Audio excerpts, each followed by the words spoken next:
సూచనముగా, దానికి ఛాయా సాదృశ్యంగా ఉన్నటువంటి ఈ యొక్క ప్రభురాత్రి భోజనము సాయంకాలమే చేయాలని, దాని పేరే ప్రభురాత్రి భోజనం అని పౌలు గారు సంఘాలను బోధించాడు. అన్య సంఘానికి ఆయన పునాది వేస్తున్నాడు.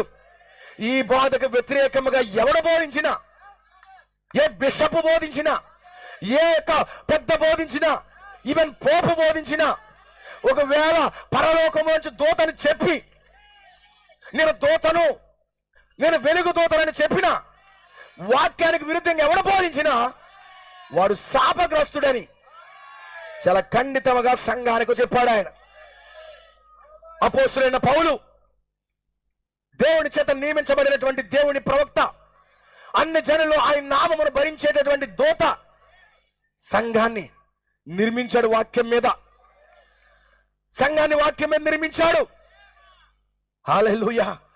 స్త్రీ ఎలా ఉండాలి, సంఘ పెద్ద ఎలా ఉండాలి, ఏకపత్ని పురుషుడై ఉండాలి, ఇద్దరు ముగ్గురు భార్యలతో కాదు.